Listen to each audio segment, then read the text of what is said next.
Hi guys, welcome to my videos. So guys, yesterday I got Rogers Smart Home Monitoring installed in my home. So I have now third party monitoring. Now the advantage here is like a lot of things I have got. But one thing I would really like to discuss here is this smart bulb, LED bulb. You may ask me that what exactly it is and why it is so important, what is so special in it, because you go to anywhere and you can get a bulb like this. In fact, it doesn't sound even much. If you go to a store like Dollarama, in $1 or $2 you can get. Well, there's a difference, guys.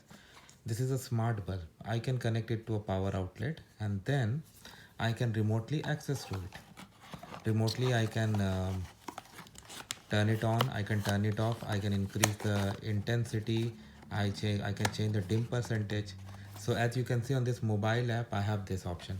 Using this dimmable light bulb, I can adjust.